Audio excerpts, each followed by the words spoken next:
মুখ্যমন্ত্ৰী মহোদয়ে কিয়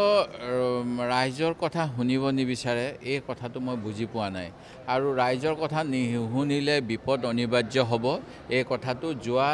লোকসভা নিৰ্বাচনত ভাৰতীয় জনতা পাৰ্টিয়ে যেতিয়া অবকি বাৰ কিবা 300 পাৰ বুলি কোৱাৰ পিছত 250 কিমান 400 পাৰ 300 নহয় ভুল হৈছে অবকি বাৰ 400 পাৰ বুলি কোৱাৰ পিছত 240ত যে কোনো মতে চুচৰি বাগৰি গৈ পালেগে সেইটোৱে কিন্তু প্ৰমাণ কৰে সেই গতিকে মুখ্যমন্ত্ৰী মহোদয়ক অনুৰোধ কৰিছোঁ অসমৰ ৰাইজৰ যে স্মাৰ্ট মিটাৰ প্ৰৱৰ্তনৰ ফলত জেপ পাতল হৈ গৈছে তেখেতসকলৰ যে ঘৰৰ পৰা বৈদ্যুতিক সংযোগ বিচ্ছিন্ন হৈ গৈছে যিটো আমাৰ দেশৰ ভালভাৱে এজন নাগৰিক থাকিবলৈ মৌলিক অধিকাৰ আজি আমাৰ দেশখনত যদি আমি আগুৱাই যাব লাগে তেতিয়াহ'লে সংবিধানৰ এনেকুৱা বহু অধিকাৰ আছে তাৰ ভিতৰত এজন নাগৰিকে স্বচ্ছভাৱে থাকিবলৈ হ'লে তেওঁক বিদ্যুৎ যোগান দিব লাগে বুলিও সুপ্ৰিম কোৰ্টৰ এটা ৰুলিং আছে কিন্তু স্মাৰ্ট মিটাৰৰ অৱস্থা এনেকুৱা এটা দিন যদি কেনেবাকৈ আপুনি পইচা দিব নোৱাৰে লগে লগে ডিছকানেক্ট হৈ যায় তাৰপিছত আকৌ ৰিকানেক্ট কৰিবলৈ আপুনি পইচা ভৰিব লাগে এইবিলাক মানে চৰকাৰে ৰাজহ সংগ্ৰহ কৰিবলৈ কুটকৌশল আৰু স্মাৰ্ট মিটাৰটো বাধ্যতামূলক বুলিও কোনো কথা নাই আমাৰ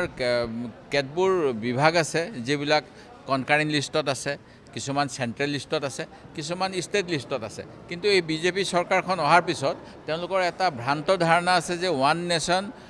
কিবা ওৱান ৰিলিজিয়ন ওৱান ল এনেকুৱা ধৰণৰ যিবিলাক ডাইৰেক্টিভ প্ৰিন্সিপলটো কৈছে যেতিয়া আমি সম্পূৰ্ণভাৱে সক্ষম হ'ম তেতিয়া আমি আৰু বহুতখিনি কাম কৰিব পাৰিম এই জবৰদস্তি কৰিলে বেয়া হয় এই এনেকুৱা তেওঁলোকে জবৰদস্তি কৰাৰ কাৰণে তেওঁলোকে জনবিচ্ছিন্ন হ'বলৈ গৈ আছে আৰু মুখ্যমন্ত্ৰী মহোদয় এই মন্তব্যটোৱে আমাক আভাস দিছে যে মুখ্যমন্ত্ৰী মহোদয়ে গ্ৰাছৰুটৰ তৃণমূল পৰ্যায়ৰ মানুহৰ কথা কাণ দি শুনিবলৈ যত্ন কৰা নাই তেখেতক কোনোবা বিষয়া কোনোবা অভিযন্তা কোনোবা ঠিকাদাৰে বোধ কৰোঁ বুজাইছে স্মাৰ্ট মিটাৰ ভাল আদানী কোম্পানীয়ে 5,000 নে 4,000 কোটি টকাৰ স্মাৰ্ট মিটাৰৰ ভিতৰত প্ৰায় 1,000 কোটি টকাৰ কাম পাইছে খুব সম্ভৱ আদানী কোম্পানীৰ কোনোবাই তেখেতৰ কাণত এনেকুৱা কথা কৈছে সেইকাৰণে তেখেতে এইবিলাক কথা শুনিব যত্ন কৰা নাই মই ছ'চিয়েল সামাজিক মাধ্যমত মই দেখি আছোঁ বহু বিজেপিৰ সমৰ্থকেও কৈ আছে যে মুখ্যমন্ত্ৰী মহোদয় অনুগ্ৰহ কৰি স্মাৰ্ট মিটাৰৰ বিষয়ে এটা তদন্ত দিয়ক আৰু ইয়াক প্ৰত্যাহাৰ কৰক এনেকুৱা নকৰিলে আপোনালোকৰ ভেটি ক্ষয় হ'ব মুখ্যমন্ত্ৰী মহোদয়ে বোধ কৰোঁ বিজেপিৰ ক্ষতি হোৱাটোৱে বিচাৰিছে নেকি মোৰ সন্দেহ হৈছে কিন্তু আমি কংগ্ৰেছ দলে ইয়াৰ প্ৰতিবাদ কৰি আছোঁ মই গুৱাহাটী উচ্চ ন্যায়ালয়ত এখন পত্ৰ লিখি জনাইছোঁ যে স্মাৰ্ট মিটাৰৰ ফলত আমাৰ বিপদ হৈছে তাৰ বিষয়ত আপোনালোকে ব্যৱস্থা লওক কি ব্যৱস্থা ল'ব মই নাজানো কিন্তু স্মাৰ্ট মিটাৰে আমাৰ মানুহক যে জ্বলা-কলা খুৱাইছে এইটো নিশ্চিত আমাৰ নিশ্চিতভাৱে বহুতখিনি কথাই আছে চাওক গুৱাহাটীৰ মানুহকতো জুলাই মাহত পানী খুৱাম বুলি কৈছিলে খোৱা পানী এতিয়াতো কি পানী খুৱাই আছে আপোনালোকে দেখিছে বৰষুণৰ পানীৰ ফলত কেনেকৈ জুলুকে মানুহে পানী খাব লগা হৈছে সেই গতিকে গুৱাহাটীৰ বিষয়ে সেই কথাও আছে আৰু অন্যান্য কথা আছে আৰু শিক্ষকসকলৰ এতিয়া পৰ্টেল দিছিলে পৰ্টেল দিয়াৰ পিছত কৈছিলে যে তেওঁলোকৰ ট্ৰেন্সফাৰ পষ্টিং হ'ব এজনীয়া শিক্ষক নাথাকিব আমাৰ যেতিয়া আমি ৰাইট টু এডুকেশ্যন গ্ৰহণ কৰিছোঁ গ্ৰহণ কৰাৰ পিছত আজি ইমান বছৰ হৈ গ'ল এতিয়াও এনেকুৱা বহুত বিদ্যালয় গৃহ আছে য'ত একেটা হলতে ক শ্ৰেণীৰ পৰা পঞ্চম শ্ৰেণীলৈকে পঢ়ে অৰ্থাৎ কোনো ছেপাৰেশ্যন নাই এখন কাণেদি যদি তেওঁলোকে ক্লাছ 1ৰ কথা শুনে এখন কাণেদি ক্লাছ 2ৰ কথা শুনে এখন কাণেদি যদি ক্লাছ 3ৰ কথা শুনে এখন কাণেদি ক্লাছ 4ৰ কথা শুনে এনেকুৱা কৰি পেলাই আমাৰ অসমীয়া মাধ্যমৰ যে ল'ৰা ছোৱালীৰ ভৱিষ্যতটো ধ্বংস কৰি আছে এইবিলাক কথাও আছে সেই গতিকে আমি কি কৰিম আমাৰ বিধায়িনী বৈঠকত আলোচনা হ'ব তাৰপিছত আমি সিদ্ধান্ত ল'ম মই কালি চিটি মলত নে ক'ৰবাত হ'ব বুলি ক'লে তাৰপিছত ফুটুকাৰ ফেন বুলি শুনিলোঁ মই ভবা নাই যে আলফাই এনেকুৱা কাম কৰিছে আলফাক মই এতিয়াও শক্তিশালী বুলি বিশ্বাস কৰোঁ মানে স্বাধীন আলফাটো মই ভবা নাই যে তেখেতসকলে ক'ৰবাত ভঙা চিঙা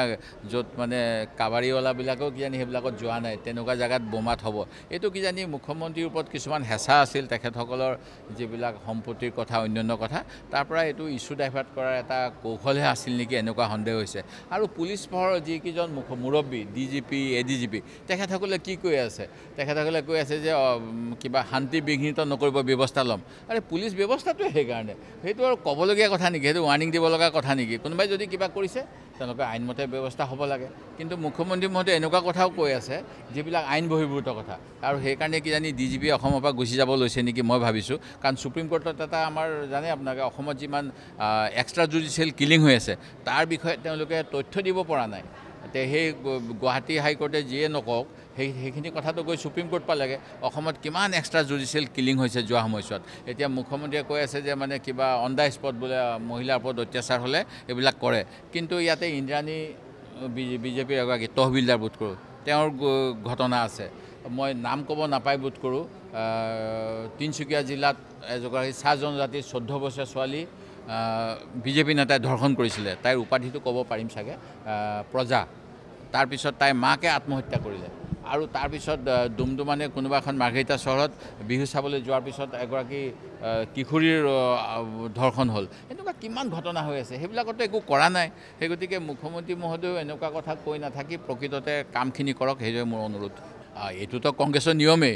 মোকো কৈছিলে যে আপুনি ক'ত খেলে খেলক যোৱাবাৰ মানে অকণমান আমাৰ মোৰ নিজৰ সমষ্টিত অকণমান মোৰ অৱস্থাটো টাইট বুলি তেওঁলোকে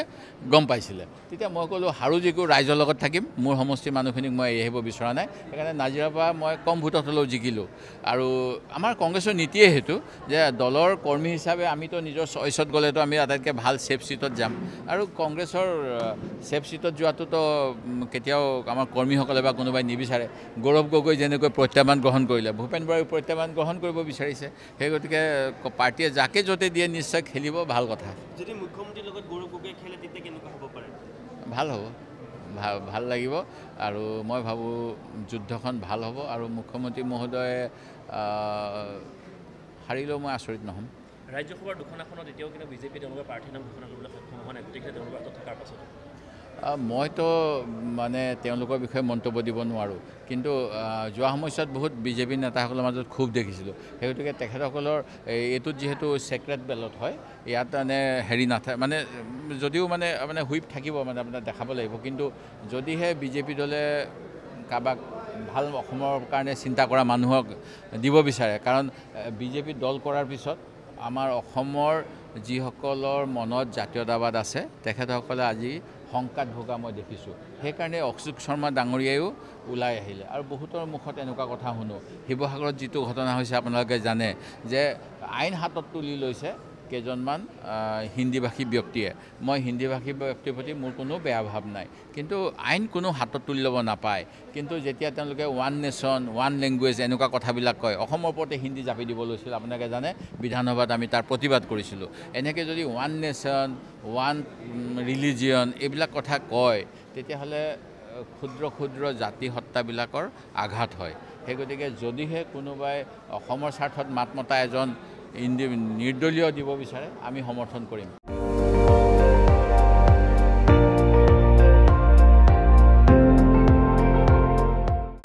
আপুনি চাই আছে ND24 সৰ্বশ্ৰেষ্ঠ নহয় সৰ্বোত্তমৰ দৌৰত